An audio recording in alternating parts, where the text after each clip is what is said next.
ونعوذ بالله من شرور أنفسنا من سيئات أعمالنا من يهده الله فلا مضل له ومن يضلله فلا هادي له أشهد أن لا إله إلا الله وحده لا شريك له وأشهد أن سيدنا ونبينا محمدا عبده ورسوله اللهم صل وسلم وبارك على سيدنا محمد وعلى آله وأصحابه أجمعين سبحانك لا علم لنا إلا ما علمتنا إنك أنت العليم الحكيم رب اشرح لي صدري ويسر لي أمري واحلل عقدة من لساني يفقه قولي ولا حول ولا قوة إلا بالله العلي العظيم أما بعد. Hadirin jemaah yang dirahmati Allah, alhamdulillah pada malam ni kita dapat bertemu. Baik, kita sambung kitab kita Riyadhus Shalihin. Kita masih lagi di bawah bab yakin dan tawakal. Bab yakin dan tawakal. Dan kita tengok hadis yang keempat dalam bab ni, ataupun hadis yang ke-77 daripada awal kitab. Baik. An Abi Hurairah radhiyallahu an. Hadis ni daripada sahabat Nabi yang bernama Abu Hurairah. Nama betul dia saya sebut dah dekat tuan-tuan beberapa kali. Nama dia adalah Abdurrahman bin Sakhar. Sebelum dia masuk Islam, nama dia Abdul Syams, hamba matahari. Jadi nama tu nama syirik. Mana ada hamba, kita hamba Allah. Itu nama syirik. Maka Nabi pun tukar daripada hamba matahari menjadi Abdurrahman, hamba Tuhan yang Maha Pemurah. Baik, kemudian anin Nabi sallallahu alaihi wasallam, daripada Nabi sallallahu alaihi wasallam, qal, bersabda. Maknanya Nabi sallallahu alaihi wasallam bersabda, kemudian Sayyidina Abu Hurairah radhiyallahu an didengar dan dihafal, kemudian disampaikan kepada kita. Baik, apa kata Nabi sallallahu alaihi wasallam?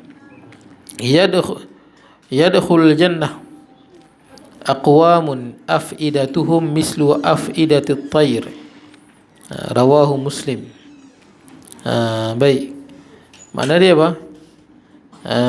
Baik, masuk syurga, akan masuk syurga satu kaum yang mana hati dia seperti hati burung. Seperti hati burung. Jadi ada dua makna dia. Hadis riwayat Imam Muslim. Jadi Nabi sebut pasti satu kaum yang mana hati dia seperti hati burung akan masuk syurga. Jadi apa maksud hati burung tu? Hati burung ni tuan-tuan boleh tengok dalam apa?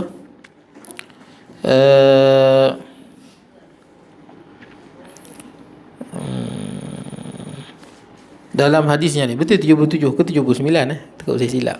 Betul 77. Betul ya? Takut saya silap tanda. Baik, hati burung ni ada dua tafsiran para ulama. Yang pertama adalah hati yang mutawakkilun, hati yang sentiasa bertawakal pada Allah. Nanti bawah ni dia ada hadis yang menjelaskan tentang bagaimana burung sangat bertawakal pada Allah, bergantung pada Allah Subhanahu Wa Taala. Dan saya sebut kat tuan-tuan beberapa kali dah tentang tawakal ni. Apa makna tawakal? Tawakal ni dia amalan hati. Seperti mana ikhlas, dia berada dalam hati. Seperti mana tawaduk, dia ada dalam hati. Amalannya duduk dalam hati, merendah diri duduk dalam hati. Sama juga akhlak-akhlak buruk, hasad, dengki dan sebagainya. Tawakal ni bila sebut maknahu mutawakkilun, hati orang yang betul-betul bergantung pada Allah. Tawakal ni saya sebut kat tuan-tuan dulu, sidqul abdi fil i'timadi ala Allah. Itu makna dia. Yakni tulus, murni, benar, jujurnya kebergantungan seseorang hamba kepada Allah. Sama ada dia nak dapat kebaikan, sama ada dia bekerja, ataupun dia nak menolakkan kemudaratan, dia nak sembuh daripada penyakit dan sebagainya. Makna dia dalam dia berusaha, dia tak bergantung pada usaha, tapi dia bergantung pada Allah Subhanahu Wa Taala. Usaha lagu mana pun Allah Taala tak izin, takkan dapat. Itu makna dia. Tapi usaha kena, tawakal pun kena. Itu yang ada kisah, tuan-tuan boleh tengok kisah Nabi Musa alaihi salam. Musa dia sakit.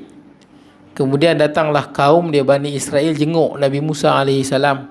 Tengok Nabi Musa, dia beritahu ini sakit sekian dan sekian. Maka kaum Nabi Musa alaihi salam pun nasihat pada Nabi Musa supaya makan ubat sekian dan sekian. Sakit ni kena makan ubat ni. Kemudian Nabi Musa alaihi salam kata apa? Aku takkan makan ubat sehinggalah Allah Ta'ala sembuhkan penyakit aku tanpa aku perlu makan apa-apa ubat. Dia tak makan ubat. Maka Nabi Musa AS dia tawakal sungguh pada Allah, tawakal. Tapi sakit dia tak sembuh-sembuh. Tak sembuh, tak sembuh, tak sembuh. Makin lama makin teruk, makin lama makin teruk, tak sembuh-sembuh. Tapi dia harap moga Allah sembuhkan sakit dia. Maka Allah wahyukan kepada Nabi Musa AS. Kita tahu Nabi Musa ni Nabi yang kalimullah, dia bercakap dengan Allah. Nabi Muhammad juga bercakap dengan Allah, tapi di atas Arash pada malam Isra' dan Mi'raj. Tapi yang ketika duduk di bumi yang bercakap dengan Allah seorang, iaitu Nabi Musa AS, kalimullah, yang bercakap dengan Allah. Turun wahyu pada Nabi Musa AS. Maka Allah Ta'ala berfirman pada Nabi Musa, wahai Musa, adakah engkau menyangka, tuan-tuan, dia bila sebut kalamullah ni, dia bila sebut kalam ni benda yang kita faham, tuan-tuan. Cuma Quran yang sampai pada kita dalam bahasa Arab lah. Dalam bahasa Nabi Musa, Ibrani, ada yang Suryani. Tapi kalam Allah tu merujuk kepada makna yang difahami. Itu maksud kalam Allah. Kalam Allah ni dia tidak berhuruf, tidak bersuara, tapi yang kita faham makna dia.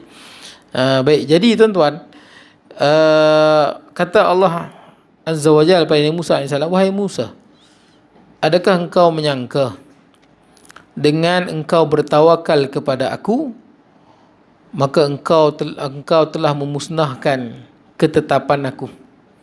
Apa ketetapan Allah, tuan-tuan? Ketetapan Allah pada kita adalah kita kena usaha. Itu ketetapan Allah.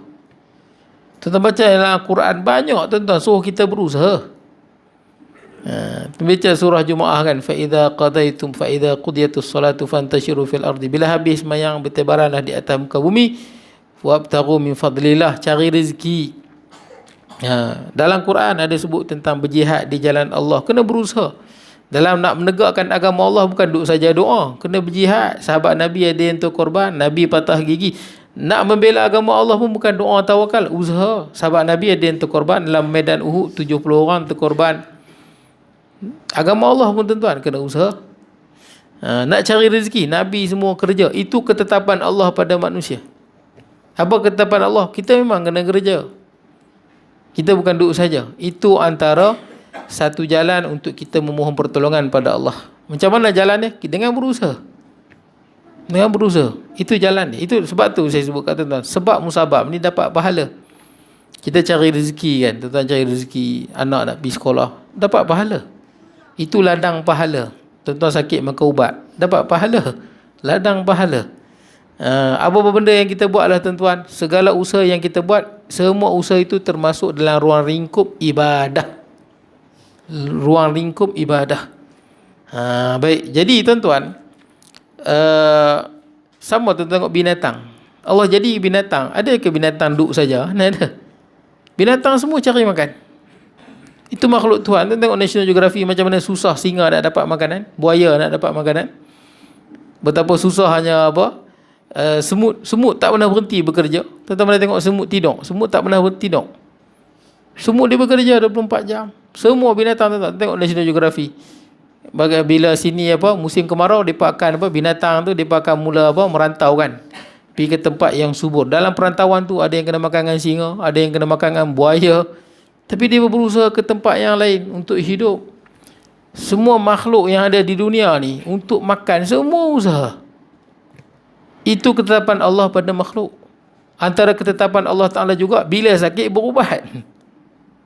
Dalam hadis riwayat Imam Abu Daud daripada Abu Darda, Nabi SAW bersabda, Inna Allah anzala da' wa dawa. Allah Ta'ala telah menjadikan sakit, dan Allah Ta'ala juga yang menjadikan ubat, penyakit dan ubat.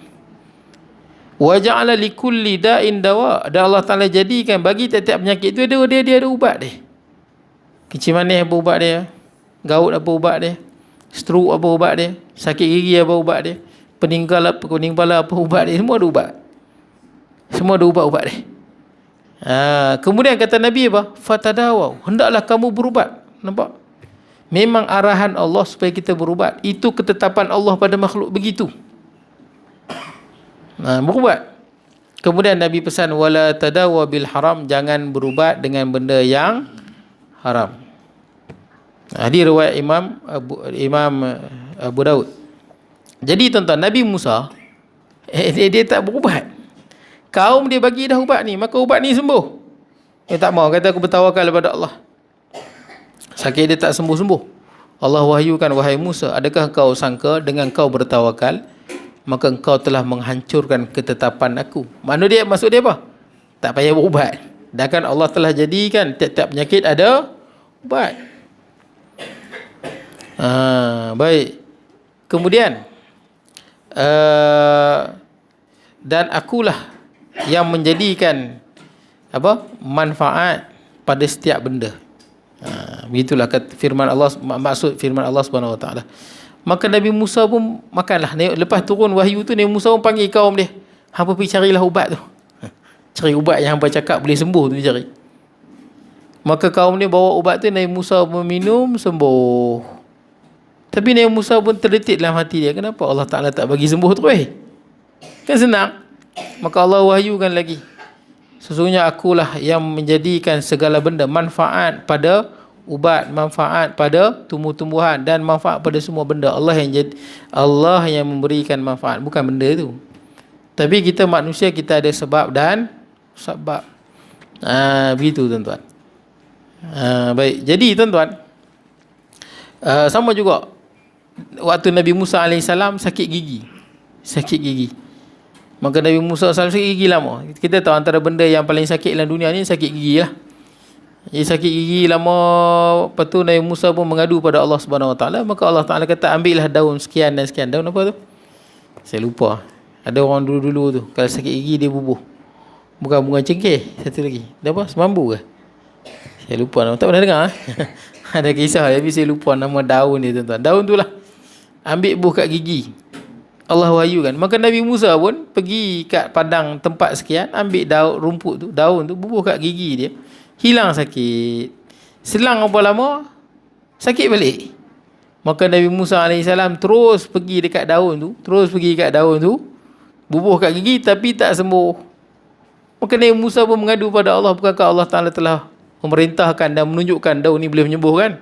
Kata Allah Subhanahu Wa Taala, wahai Musa, pada permulaan kau sakit, engkau datang padaku, berdoa padaku, dan aku berikan kesembuhan melalui daun tu. Bukan untuk bagi sembuh, Allah hanya bagi sembuh. Daun tu kita usaha cari, dapat pahala kita pergi cari.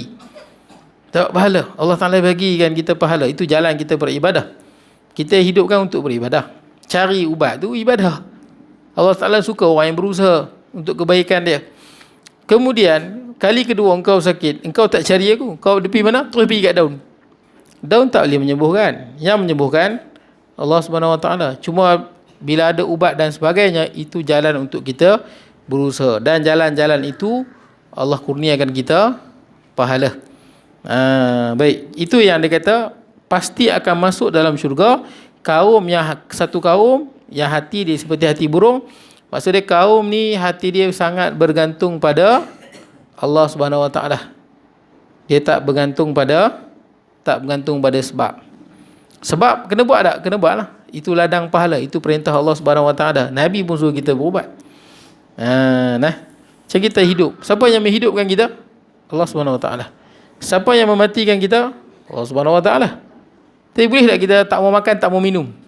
Yang menghidupkan aku Allah, yang matikan aku Allah. Tak mau makan. Tuan-tuan tak minum air seminggu boleh mati. Minum air. Tak minum air seminggu biasanya boleh mati. Tak makan sebulan boleh lagi, tak makan ikut. Tapi minum air seminggu tak minum boleh dehidrasi. Tengah panas ni lagi cepat mati. Memang mematikan Allah, yang apa? Menghidupkan Allah. Tapi kita terikat dengan hukum sebab. Dan Allah Ta'ala suruh makan, suruh kulu wasyrabu, Allah Ta'ala suruh makan. Sebab manusia hidup dia tu terikat dengan sebab. Walaupun yang menghidupkan Allah, yang matikan Allah, tapi kita terikat dengan sebab. Siapa yang menjadikan hukum sebab? Yang menjadikan hukum sebab Allah Subhanahu Wa Taala. Boleh lah. Jadi jangan meremehkan sebab. Dan saya sebut kat tuan-tuan berapa kali Allah Ta'ala memuji Iskandar Zulkarnain. Fa'atba'a sababa. Dia mengikut sebab. Sebab tu Nabi SAW suruh sahabat Nabi berubat kan, dengan Al-Haris bin Kildah ataupun Al-Haris bin Kaladah. Dia bukan Islam. Tapi zaman Nabi SAW, Al-Haris bin Kaladah adalah doktor nombor 1 di tanah Arab. Dia pakar doktor. Al-Haris bin Kildah. Memang pakar pun. Banyak perubatan dia sampai sekarang. Yang disebut tu sampai sekarang masih lagi bermanfaat. Sebelum adanya Ibnu Sina, Al-Kindi dan sebagainya ni, dah ada Al-Haris bin Kildah. Ini pakar perubatan Arab. Dia bukan Islam. Tapi Nabi suruh sahabat yang sakit rujuk dia.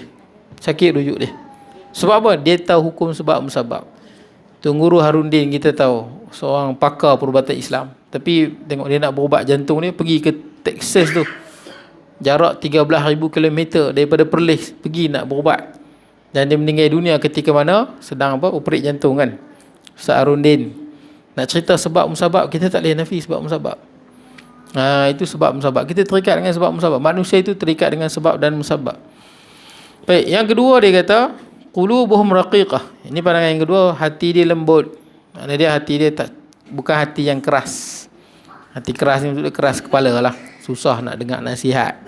Susah nak berubah, tak boleh nak kena tegur, melenting. Itu hati keras. Itu bukan hati ahli syurga. Itu hati ahli neraka. Ahli syurga hati dia qulubuhum raqiqah. Hati dia lembut. Baik, kata Imam An-Nawawi rahimahullah. Di dalam ni pun jelas sikit Imam Nawawi kata inilah hadis yang asal yang agung pada makna tawakal, iaitu berpegang pada Allah fi istijabil masalih wa daf'il madar. I'timad ala Allah azza wa jalla fi istijabil masalih, fi istijlabil masalih wa daf'il madar. Yakni kita bergantung pada Allah semata-mata untuk mendapat kebaikan, dalam mencari kebaikan ataupun nak menolak kemudaratan. Jangan bergantung pada selain pada Allah. Jangan bergantung juga pada sebab itu ladang pahala. Baik, kemudian dalam Al-Quran Allah Ta'ala sebut wa ma min dabbatin fil ardi illa 'ala Allah rizquha. Tidak ada binatang yang melata atas muka bumi kecuali Allah lah yang memberi rezeki. Baik. Baik, kemudian kata Nabi SAW lagi, sabda Nabi, lan tamuta nafsun hatta tastakmila rizquha fattaqullaha wa ajmilu fi talab khudhu ma halla wa da'u ma hurim. Dan tidak sama sekali akan mati satu jiwa itu sehingga sempurnalah rezekinya. Bertakwalah pada Allah dan perelokkanlah usaha kamu mencari rezeki. Ambillah yang halal dan tinggalkanlah yang haram. Tapi usaha kena. Yang bagi rezeki Allah, yang usaha kena. Buktinya tak ada orang usaha, ada orang meniaga tuan-tuan. Niaga kadang-kadang tak laku pun. Ada orang usaha yang lebih lagi tuan-tuan, usaha lebih daripada kita, tapi duduk negara yang miskin. Usaha lebih daripada kita tapi rezeki dapat sikit. Ada rezeki yang kita tak cari dapat orang bagi dan sebagainya. Kita tak cari tapi dapat. Tak dijangka tuan-tuan, rezeki tu datang. Ala kulli hal, bila nama je makhluk Allah, antara ibadah terbesar kita mencari rezeki. Itu ibadah. Siapa yang ditawakal dia tak cari rezeki, dia telah derhaka pada Allah Subhanahu Wa Taala. Allah Taala suruh bertawakal, Allah Taala juga suruh kita berusaha. Hati bergantung pada Allah, bukan bergantung pada usaha. Usaha itu adalah perintah Allah Subhanahu Wa Taala. Baik tuan-tuan, kemudian hadis yang ke-78 kita tengok. Baik, al-khamis. An Jabir radhiyallahu annahu ghada ma'an Nabi sallallahu alaihi wasallam qibala Najd. Falamma qafala Rasulullah sallallahu qafala ma'ahum fa'adrakahumul qa'ilah fi wadin kathirun 'idah. فنزل رسول الله صلى الله عليه وسلم وتفرق الناس يستذلون بالشجر ونزل رسول الله صلى الله عليه وسلم تحت سمرة فعلق بها سيفه ونمنا نومة فإذا رسول الله صلى الله عليه وسلم يدعونا وإذا عنده عربي فقال إن هذا اخترت علي سيفي وأنا نائم فاستيقظت وهو في يده سلطان قال من يمنعك مني قلت الله الله الله. Baik. Jadi hadis ni cerita daripada Jabir bin Abdullah. Dia kata dia berperang dengan Nabi SAW di sebuah tempat di belah Najd. Najd ni lah ni Riyadh tuan-tuan. Kemudian ketika mana Nabi dengan para sahabat ni berhenti di satu tempat. Dan tempat ni satu lembah yang banyak pokok-pokok berduri. Kemudian Nabi SAW pun berhenti duduk. Fatafarraqan nas. Nabi ambil pokok yang rendang. Yastadillu nabi syajar. Ada satu pokok yang rendang. Sahabat tinggalkan pokok yang rendang dan teduh tu untuk Nabi SAW. Wa tafarraqan nas. Sahabat Nabi semua berpecah. Baik. Kemudian Nabi duduk seorang-seorang lah. Nabi duduk bawah pokok yang rendang. Nabi gantung pedang Nabi di atas pokok tu. Kemudian Nabi pun tidur. Nabi tidur dan sahabat Nabi pun tidur. Faiza Rasulullah sallallahu alaihi wasallam yad'una wa idza indahu arabiyyun. Kemudian Nabi panggil sahabat. Tengah sahabat Nabi semua tidur bawah pokok masing-masing lah. Nabi tidur bawah pokok seorang-seorang. Nabi panggil sahabat. Maka sahabat pun pergi pada Nabi sallallahu alaihi wasallam. Tengok-tengok ada seorang Arabi. Arabi ni maksud dia Arab dusun. Arab desa, tuan-tuan. Arab kita sebut macam kita ni orang yang apa, nak macam orang asli pun tak juga, sebab dia Arab. Cuma dia tak bergaul dengan orang, dia bergaul sama mereka je. Dia duduk kat gunung-gunung. Biasanya Arabi ni dia perangai dia kasar sikit. Dia macam orang yang tak bertamadun sikit. Dia ada orang dia muka Arab, tapi dia macam tak bertamadun sikit. Kata tapi Jordan sampai sekarang pun ada. Kalau dia naik bas, dia tak bagi orang duduk tepi dia. Susah. Perangai dia macam orang yang tak bertamadun. Dia tak bagi tuan duduk. Tentu kalau tuan tengok di itu ada, di Yaman ada, di Jordan ada, Arabi ni masih sampai sekarang masih ada. Masih dia duduk berpindah randah. Malah ada yang tak ada handset, tak ada apa. Ada sebahagian mereka yang tak tahu Palestin telah dijajah oleh Israel, punya jauh ni tuan-tuan. Zaman Nabi lagi lah. Dia pun tak mau bergaul dengan orang, dia pun nak bergaul sama mereka ya. Tuan-tuan pergi di Jordan tu, tuan-tuan tengok kursi kosong, tuan-tuan nak duduk, dia tak bagi. Kenapa dia tak bagi duduk? Dia kata nanti boleh jadi ada kawan aku nak duduk. Dia tak tahu bila kawan dia nak main, tapi dia kata boleh jadi kawan aku nak duduk. Itu otak dia kita dengar pun, otak Allah. Ini dunia kelas yang ke apa ni tuan-tuan, bawah sangat. Baik, jadi ada seorang di tepi Nabi, Nabi. Kemudian Nabi SAW bersabda, inna hadha ikhtarata alayya sayfi. Sesungguhnya dia ni telah merampas, mengambil pedang Nabi yang digantung tu. Dia ambil pedang Nabi SAW. Wa ana naim, sedangkan aku sedang tidur, kata Nabi SAW. Fastaiqaztu, dan aku pun terjaga. Nabi terjaga. Wa huwa fi yadihi salatan, sedangkan pedang tu ada di tangannya sedang terhunus. Dia buka pedang Nabi, dia hunus dekat Nabi SAW. Qal, dia pun berkata, may yamna'uka minni, siapa yang boleh selamatkan engkau daripada aku? Belum baca lagi bang ini? Belum ya. Saya dah baca ni. Mungkin kat tempat lain kot. Siapa yang boleh menyelamatkan engkau daripada aku? Dia tanya kat Nabi. Masa dia hunus pedang Nabi. Sahabat Nabi semua tengah tidur. Sebab memang orang Arab biasanya dia memang dia tidur waktu tengah hari. Orang Arab tengah hari biasanya dia tidur. Tengah rembang-rembang pasal panas sangat. Suhu boleh sampai 50, ke atas 50. Arab tengah hari dia memang tidur. Baik. Kemudian qultu, kata Nabi SAW, Allah. Nabi sebut Allah 3 kali. Allah. Allah, Allah. Walam yu'aqibhu wa jalasah. Nabi tidak menghukum dia dan dia pun duduk tepi Nabi. Tapi kalau hadis ni dia tak jelas. Bawah ni dia jelas tuan-tuan. Bawah ni dia jelaskan hadis tadi. Sebab yang meriwayatkan hadis ni banyak. Sahabat Nabi kan ramai. Sahabat ni tengok kejadian, sahabat ni tengok kejadian, sahabat ni tengok kejadian. Masing-masing sahabat dia cerita berdasarkan sudut pandang dia. Sahabat ni cerita sudut pandang ni, sahabat ni cerita sudut pandang dia. Masing-masing ada sudut pandang masing-masing. Cerita yang sama. Cerita yang sama. Sebab tu ada sahabat lain dia tambah lagi. Baik. Jadi yang ni riwayat yang lain.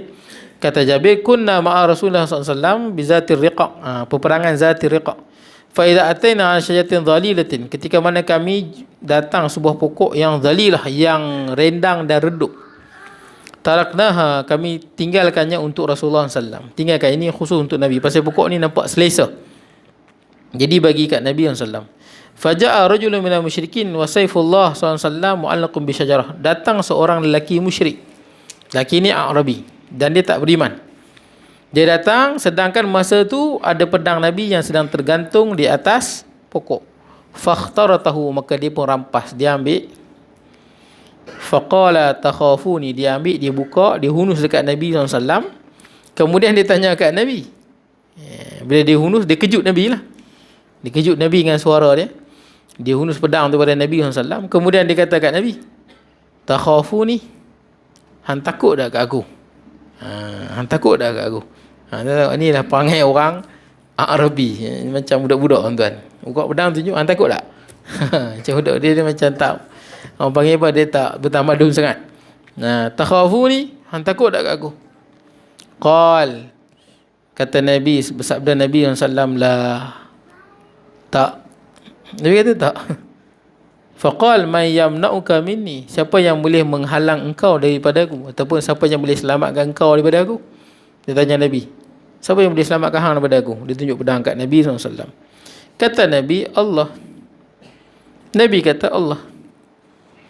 Kemudian dalam riwayat Abu Bakar Al-Ismaili dia tambah, dia tu saya sebut ada tambah riwayat. Kadang riwayat ada rawi yang diringkaskan, ada rawi yang panjang panjanglah tentang bab hadis ni. Sebab tu hadis ni ada ulama sebut al-hadis mudillah illa lil fuqaha, hadis tu boleh menyesatkan kecuali bagi fuqaha, kata-kata yang masyhur, terutama hadis-hadis berkenaan dengan hukum hakam. Hukum hakam itu jadinya mazhab. Ada hadis tu dah sahih tapi tak diterima penghujahannya di si mazhab. Panjang tuan cerita bab hadis ni. Sebab tu tuan-tuan kalau dengar orang baca hadis seolah-olah bercanggah dengan pengamalan mazhab kita, belum tentu betul tuan-tuan. Yang dia baca tu boleh jadi hadis tu telah dimansukhkan, boleh jadi hadis tu hadis yang am telah ada yang muqayyad dia, ataupun ada am yang telah ditakhsiskan. Panjang cerita tuan, panjang cerita. Boleh jadi hadis tu kuat tapi dalam pandangan Imam Syafi'i ada dalil yang lebih kuat. Banyak tuan-tuan. Contoh macam kita, mazhab kita majoriti sepakatlah tuan-tuan, sentuh orang perempuan ni batal sebenarnya. Tapi banyak je masa saya masuk universiti dulu, ustaz-ustaz, guru doktor-doktor lah baca hadis yang Nabi sentuh isteri dia, kemudian Nabi sepanjang. Kita baca banyak hadis dia. Tapi kenapa tidak diamalkan di dalam mazhab? Jadi kita tengok usul mazhab dia lagu mana. Sebab Imam Syafi'i dia pegang pada salah satu ayat Quran, salah satu qiraat yang diiktiraf, dan Al-Quran lebih tinggi kedudukannya berbanding dengan hadis. Sebab tu kebanyakan ulama menolak hadis yang mengatakan ayah dan ibu Nabi dalam neraka. Kebanyakan ulama, walaupun hadis itu sabit dalam Sahih Muslim. Sebab hadis tu sebelum nak sampai pada Imam Muslim, dia ada periwayat dia, boleh jadi berlaku kesilapan. Sebab dalam ayat Quran sebut, wa ma kunna mu'adzibina hatta nab'asa rasula, kami tidak mengazab mana-mana kaum, mana-mana golongan melainkan setelah diutuskan rasul. Ayah dan ibu Nabi meninggal dunia sebelum Nabi menjadi rasul. Atas dasar apa nak masuk neraka? Nampak? Ada hadis yang lain, riwayat Imam Abu Daud, al-wa'idatu wal mau'udatu kiltahuma finnar, ibu yang menanam anak dia hidup-hidup dan anak yang ditanam kedua-duanya masuk neraka. Nampak? Disebut. Itu kita perlukan para ulama. Sebab hadis tu nak diterima bukan tengok pada sanad saja. Sanad dia sahih, kena tengok juga matan dia. Syaz tak? Ada bercanggah tak? Kalau ada bercanggah, tak dapat diterima. Maksud dia ada kesilapan rawi dalam meriwayatkan dia. Bukan silap hadis tu, rawi tu silap dalam meriwayatkan dia, sehingga kan kita tak boleh amalkan dia. Sebab tu al-hadis mudillah, al-ahadis mudillah illa lil fuqaha. Hadis itu boleh menyesatkan kecuali bagi fuqaha. Cuma hadis yang kita baca ni tuan-tuan adalah hadis berkenaan dengan akhlak. Dia tak perlu pada huraian, kita faham. Ni kalau hadis-hadis berkenaan dengan puasa, hadis-hadis berkenaan dengan solat, hadis yang berkenaan dengan wudu, itu perlu pada ulama yang jelas. Tapi kalau tuan-tuan tengok lah ni di YouTube, di Facebook, banyaklah ustaz-ustaz muda yang huraikan sentuh isteri tak batal berdasarkan hadis bla bla bla, padahal perbahasan dia bukan seringkas itu, panjang. Cuma dia ambil hadis tu, dia pilih pandangan tu, dia tarjih sesuka dia. Kita tak guna tarjih dia. Kalau dia tarjih, kita ambil pandangan Imam Syafi'i dan kita mentajrihkan dia. Pandangan dia kita tajrihkan, kita ambil pandangan Imam Syafi'i rahimahullah. Baik, kemudian tapi mazhab lain lah, kita tak nafi mazhab lain ada pandangan dia tuan-tuan. Cuma pengamalan di satu tempat, masing-masing tempat dia ada pengamalan dia. Tuan-tuan kalau pergi di belah Tunisia, di belah Afrika, di belah Morocco, di belah Mauritania, depa mazhab Maliki, depa kunut sebelum rokok. Berapa juta depa, kita nak pergi berbahas dengan depa, kita kata kunut masa i'tidal lah, depa kata kunut sebelum rokok. Tak jadi kerja tuan-tuan. Itu benda yang dah selesai buat. Betul, benda yang dah selesai buat. Dah selesai dah mazhab Syafi'i, dah selesai dah mazhab Hanafi, dah selesai buat. Kecuali bila timbul isu-isu yang memerlukan ijtihad. Contoh bayar zakat guna apa? Duit. Itu kita memerlukan kepada majlis fatwa putuskan sesuai tak dengan maslahah sesuatu tempat. Bukan individu punya pandangan. Kalau kira pandangan individu tuan-tuan, tunggang langgang tuan-tuan. Tuan-tuan tanya je ustaz-ustaz yang mengaji fiqh muqarran, macam-macam pandangan ulama. Kalau dia suka bawa pandangan yang pelik-pelik, jadi fitnah, dia adalah tukang fitnah yang membawa masalah pada masyarakat. Baik. Kemudian kita tengok tuan-tuan, sambungan dia, bila Nabi sebut Allah, fasaqatas sayf, pedang tu jatuh. Dia pegang pedang kat Nabi, dia hunus kat Nabi SAW. Bila Nabi sebut Allah, pedang tu jatuh, dia terlepas. Dia tanya, hang takut kat aku tak? Nabi kata tak. Siapa boleh selamatkan hang daripada aku? Nabi kata Allah. Dia terlepas pedang tu, terlepas. Kemudian Nabi ambil, bila terlepas, dia macam terpaku tuan-tuan. Terlepas tu dia macam terpaku, jadi macam takut. Baik. Jadi maka bila jatuh pedang tu, dia tak boleh buat apa. Maka Nabi pun ambil pedang tu. Kemudian Nabi SAW tanya dia balik.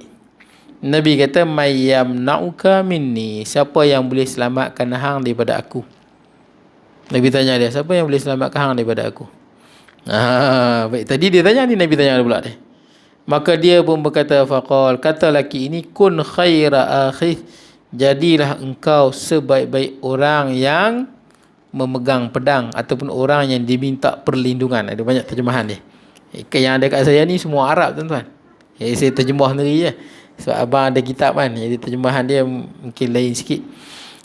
Baik, jadi dia kata kun khaira akhis, jadilah kamu sebaik-baik orang yang diminta perlindungan ataupun orang yang mengambil pedang. Faqal, maka kata Nabi SAW, tasyhadu an la ilaha illallah wa anni rasulullah, adakah engkau bersedia untuk bersaksi tiada Tuhan melainkan Allah dan aku ini pesuruh Allah? Kata lelaki ni, qal, dia berkata la, dia tak bersedia, maknanya dia tak mau masuk Islam. Baik. Kemudian walakinni, tetapi wa'ahiduka alla uqatilak, aku berjanji aku takkan memerangi engkau. Dia janji kat Nabi, walaupun dia tak bersedia masuk Islam, tapi dia berjanji dengan Nabi SAW, dia tidak akan memerangi Nabi SAW. Wala akuna ma'a qaumin yuqatilunak, dan aku takkan bersama dengan mana-mana kaum, mana-mana pihak yang memerangi kamu. Aku tak akan memerangi kamu, dan aku takkan bersama dengan orang yang memerangi kamu. Fa khalla sabilah, maka Nabi pun lepaskan dia. Nabi lepaskan dia. Nabi tak hukum dia. Walaupun dia dah ambil pedang Nabi, hunus dekat Nabi, mengancam Nabi SAW, ni bukti Nabi seorang yang pemaaf. Nabi lepaskan dia. Fa'ata ashabahu, kemudian dia ni lepas Nabi SAW lepaskan dia, dia pun pi balik kat kawan-kawan dia. Faqal, dia pun berkata, ji'tukum mi'indi khairin nas, laki ni berkata kat kawan-kawan dia, aku datang kepada kamu daripada sisi sebaik-baik manusia. Dia kata kat siapa tu? Dia kata kat Nabi SAW. Aku datang kat hampa ni daripada sisi sebaik-baik manusia, iaitu Nabi SAW. Dia kagum bagaimana akhlak Nabi yang sangat baik.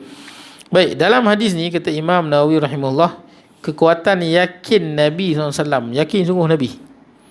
Padahal masa ni tak ada siapa lah, sahabat semua tidur, Nabi seorang je dengan musyrikin tu, dan dia hunus pedang tu pada Nabi SAW.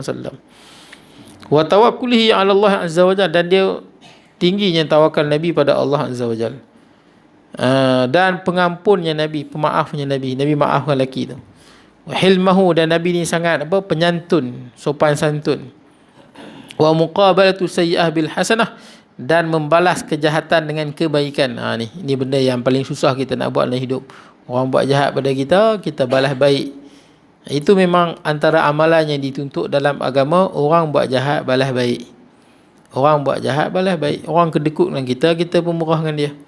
Orang kata kita, kita puji dia. Orang kutuk kita kat belakang, kita tak kutuk dia kat belakang, kita puji dia kat belakang dia. Balas kebaikan dia dengan balas keburukan dia dengan kebaikan, sehingga dia akan malu nak buat jahat. Gitu. Tapi manusia ni biasanya sifat dia macam kebudak-budakan, daripada kecil sampailah ke tua. Hang pukul aku pukul balik.